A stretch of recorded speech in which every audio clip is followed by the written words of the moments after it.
Item ಯಾವುದೇ ಇರಲಿ try ಮಾಡಿ ಆಚಿ ಚಿಕನ್ ಮಸಾಲಾ. ಆರೋಪಿ ದರ್ಶನ್ ಕುಟುಂಬಸ್ಥರ ಒಳ ಸಂದರ್ಶನ ನಡೆಯುತ್ತೆ ಇವತ್ತು. ಅಂದ್ರೆ ಮಧ್ಯಾಹ್ನ 3 ಗಂಟೆ ಸುಮಾರಿಗೆ ನಟ ದರ್ಶನ್ ಪತ್ನಿ ಹಾಗೂ ಮಗನ ಭೇಟಿಯಾಗೋದಕ್ಕೆ ಅವಕಾಶ ಸಿಕ್ಕಿದೆ. ಜೈಲಿನ ಪ್ರತ್ಯೇಕವಾದಂತಹ ಕೊಠಡಿಯಲ್ಲಿ ಭೇಟಿಗೆ ಈಗ ಅವಕಾಶವನ್ನ ಮಾಡಿಕೊಡಲಾಗಿದೆ.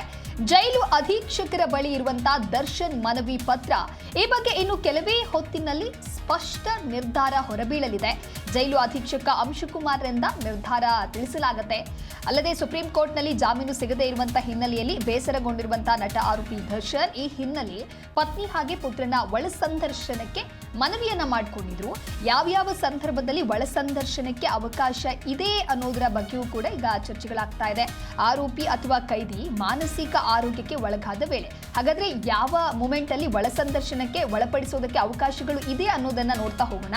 ಆರೋಪಿ ಅಥವಾ ಕೈದಿ ಒಂದು ವೇಳೆ ಮಾನಸಿಕ ಆರೋಗ್ಯಕ್ಕೆ ಒಳಗಾದಂತ ಸಂದರ್ಭದಲ್ಲಿ ಪತಿ ಪತ್ನಿ ಪೋಷಕರು ಮಕ್ಕಳ ಹತ್ತಿರದ ಸಂಬಂಧಿಕರಿಗೆ ನಿಯಮಿತ ಭೇಟಿಗೆ ಅವಕಾಶ ಇರುತ್ತೆ. ಕುಟುಂಬದಲ್ಲಿ ಯಾರಾದರೂ ತೀವ್ರ ಅನಾರೋಗ್ಯಕ್ಕೆ ಒಳಗಾಗಿದ್ದಲ್ಲಿ ಆ ಸಂದರ್ಭದಲ್ಲೂ ಕೂಡ ಈ ರೀತಿಯಾಗಿ ಒಳ ಸಂದರ್ಶನಕ್ಕೆ ಅನುವು ಮಾಡಿಕೊಡಲಾಗುತ್ತೆ. ಇನ್ನು ಮದುವೆ ಶುಭ ಕಾರ್ಯಗಳಿದ್ರೆ ಮರಣ ಹೊಂದಿದ್ರೆ ತುರ್ತು ಮಾಹಿತಿ ನೀಡೋದಕ್ಕೂ ಕೂಡ ಅವಕಾಶವನ್ನ ಕಲ್ಪಿಸಲಾಗುತ್ತೆ. ಈ ಕುರಿತು ಮತ್ತಷ್ಟು ಮಾಹಿತಿಯನ್ನ ನೀಡ್ತಾರೆ ನಮ್ಮ ಪ್ರತಿನಿಧಿ ವಿಶ್ವನಾಥ್ ದೂರವಾಣಿ ಸಂಪರ್ಕದಲ್ಲಿ. ವಿಶ್ವನಾಥ್, ಆರೋಪಿ ದರ್ಶನ್ ಕುಟುಂಬಸ್ಥರ ಭೇಟಿಗಾಗಿ ಮನವಿಯನ್ನ ಮಾಡಿಕೊಂಡಿದ್ರು, ಹಾಗಾಗಿ ಈಗ ಅವಕಾಶ ಸಿಕ್ಕಿದ್ಯಾ? ಎಷ್ಟು ಸಮಯದ ಅವಕಾಶವನ್ನ ನೀಡಲಾಗುತ್ತೆ?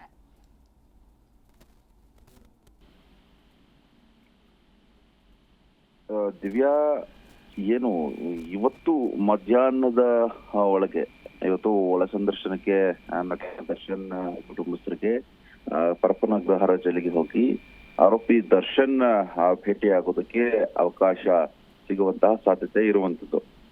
ನಿನ್ನೆ ಡಿಜಿಪಿ ಆಗಿರುವಂತಹ ಅಲೋಕ್ ಕುಮಾರ್ ಅವರು ಕೂಡ ಒಂದು ಮಾತನ್ನ ಹೇಳಿರ್ತಾರೆ, ಅವಕಾಶ ಸಿಗುವಂತಹ ಸಾಧ್ಯತೆ ಇದೆ ಅಂತ. ಈಗಾಗಲೇ 5 ಜನರಿಗೆ ಅವಕಾಶ ಕೊಡಲಾಗಿರುವಂತದ್ದು. ಹೀಗಾಗಿ ಜೈಲು ಅಧೀಕ್ಷಕರಾಗಿರುವಂತಹ ಅಂಶುಕುಮಾರ್ ಅವರು ಯಾವ ಸಮಯಕ್ಕೆ ಅವಕಾಶವನ್ನು ಕೊಡಬೇಕು ಅನ್ನೋ ಒಂದು ಹಿನ್ನೆಲೆಯಲ್ಲಿ ಇವತ್ತು ನಟ ದರ್ಶನ್ ಮತ್ತು ವಿಜಯಲಕ್ಷ್ಮಿ ಅವರ ವಿವಾಹ ವಾರ್ಷಿಕೋತ್ಸವ ಕೂಡ ಹೌದು.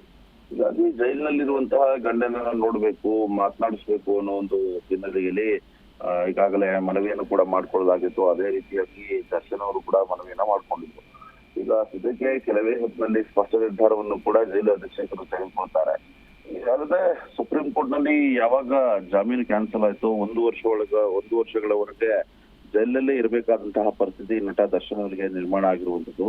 ಹೀಗಾಗಿ ಇದರಿಂದ ಬೇಸರಗೊಂಡಿರುವಂತಹ ಆರೋಪಿ ದರ್ಶನ್ ಏನಿದ್ದಾರೆ, ಪತ್ನಿ ಹಾಗೂ ಪುತ್ರನ ಒಳ ಸಂದರ್ಶನಕ್ಕೆ ಮನವಿಯನ್ನು ಕೂಡ ಮಾಡ್ಕೊಂಡಿರುವಂತದ್ದು. ಯಾವ ಯಾವ ಸಂದರ್ಭದಲ್ಲಿ ಒಳ ಸಂದರ್ಶನಕ್ಕೆ ಅವಕಾಶ ಇದೆ ಅನ್ನೋದನ್ನು ಕೂಡ ನಾವು ನೋಡ್ಬೇಕಾಗತ್ತೆ. ಇಲ್ಲಿ ಆರೋಪಿ ಅಥವಾ ಕೈದಿ ಮಾನಸಿಕ ಆರೋಗ್ಯಕ್ಕೆ ಒಳಗಾದಂತಹ ವೇಳೆ ಪತಿ ಪತ್ನಿ ಪೋಷಕರು ಮತ್ತು ಈ ಮಕ್ಕಳು ಹತ್ತಿರದ ಸಂಬಂಧಿಕರಿಗೆ ನಿಯಮಿತ ಭೇಟಿಗೂ ಕೂಡ ಅವಕಾಶ ಇರುತ್ತೆ. ಆರೋಗ್ಯದಲ್ಲಿ ಏರುಪೇರಾದಂತಹ ಸಂದರ್ಭದಲ್ಲಿ, ಮದುವೆ ಅಥವಾ ಶುಭ ಕಾರ್ಯಗಳ ಸಂದರ್ಭದಲ್ಲಿ, ಅಥವಾ ಯಾರಾದ್ರೂ ಕೂಡ ತೀರ್ಕೊಂಡಂತಹ ಸಂದರ್ಭದಲ್ಲಿ, ಕೈದಿಗೆ ತೀವ್ರ ಅನಾರೋಗ್ಯ ಆದಂತಹ ಸಂದರ್ಭದಲ್ಲಿ, ಮತ್ತು ಜೈಲು ಅಥವಾ ಹೊರಗಿನ ಆಸ್ಪತ್ರೆಗೆ ದಾಖಲಾಗಿದ್ರೆ ಕುಟುಂಬಸ್ಥರಿಗೆ ಅವಕಾಶ ಕೂಡ ಇರುತ್ತೆ. ಮತ್ತೆ ಆಸ್ತಿ ನಿರ್ವಹಣೆ ಆಗಿರ್ಬೋದು, ನೋಂದಣಿ, ಬ್ಯಾಂಕ್ ವ್ಯವಹಾರ, ಮಕ್ಕಳ ವಿದ್ಯಾಭ್ಯಾಸ ಇಂತಹ ಅನಿವಾರ್ಯ ಸಂದರ್ಭಗಳಲ್ಲಿ ಭೇಟಿಯ ಅವಕಾಶ ಇರುತ್ತೆ. ಇದೆಲ್ಲದರ ಹೊರತಾಗಿರೂ ಕೂಡ ಒಂದು ಮಾನವೀಯತೆಯ ನೆಲೆಗಟ್ಟಿನಲ್ಲೂ ಕೂಡ ಕೆಲವೊಂದು ಬಾರಿ ಅವಕಾಶಗಳು ಸಿಕ್ಕುವಂತಹದ್ದು ಉದಾಹರಣೆಗಳಿದೆ. ಈಗ ಜೈಲ್ ಮ್ಯಾನ್ಯುವಲ್ ಪ್ರಕಾರ ಏನೆಲ್ಲ ಫೆಸಿಲಿಟಿಯನ್ನು ಕೊಡಬೇಕು ಅವೆಲ್ಲವನ್ನು ಕೂಡ ಕೊಡಿ ಅಂತ ಸುಪ್ರೀಂ ಕೋರ್ಟ್ ಕೂಡ ಸೂಚನೆಯನ್ನ ಕೊಟ್ಟಿತ್ತು. ಆ ಹಿನ್ನೆಲೆಯಲ್ಲಿ ಈಗ ನಟ ದರ್ಶನ್ಗೆ ಇವತ್ತು ಒಳ ಸಂದರ್ಶನಕ್ಕೆ ಅವಕಾಶ ಕೂಡ ಇದೆ. ಒಂದು ವಿವಾಹ ವಾರ್ಷಿಕೋತ್ಸವ ಇರೋದ್ರಿಂದಾಗಿ ಗಂಡನ ಭೇಟಿಯಾಗಿ ಮಾತನಾಡಬೇಕು ಅನ್ನೋ ಒಂದು ಆಸೆ ಕೂಡ ವಿಜಯಲಕ್ಷ್ಮಿ ಅವರಿಗಿತ್ತು. ಈಗ ಸದ್ಯಕ್ಕೆ ಈ ಹಿನ್ನೆಲೆಯಲ್ಲಿ ಮುಂದಿನ ದಿನಮಾನಗಳಲ್ಲಿ ಅಂದ್ರೆ ನಟ ದರ್ಶನ್ 1 ವರ್ಷ ಜೈಲಿನಲ್ಲಿ ಇರಬೇಕಾದಂತಹ ಪರಿಸ್ಥಿತಿ ಕೂಡ ನಿರ್ಮಾಣ ಆಗಿದೆ.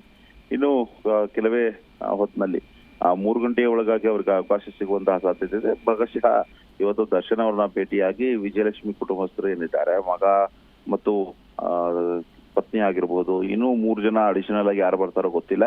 ಆದ್ರೆ ಕುಟುಂಬಸ್ಥರಿಗೆ ಅವಕಾಶ ಸಿಕ್ಕಿರುವಂತದ್ದು. ನಟ ದರ್ಶನ್ಗೂ ಕೂಡ ಕೊಂಚ ಇವತ್ತು ಕುಟುಂಬಸ್ಥರನ್ನ ಮಾತನಾಡಿಸುವಂತಹ ಸಂದರ್ಭದಲ್ಲಿ ನಿಜವಾಗ್ಲೂ ಅವರು ಕೂಡ ಭಾವುಕರಾಗುವಂತಹ ಸಾಧ್ಯತೆ ಕೂಡ ಇರುತ್ತೆ. ಯಾಕಂತಂದ್ರೆ ಬೇಲ್ ಕೂಡ ಕ್ಯಾನ್ಸಲ್ ಆಗಿದೆ. ಇವತ್ತು ವಿವಾಹ ವಾರ್ಷಿಕೋತ್ಸವ, ಕುಟುಂಬಸ್ಥರಿಂದ ಸಾಕಷ್ಟು ದಿನಗಳಿಂದ ಅವರು ಕೂಡ ದೂರ ಇದ್ದಾರೆ.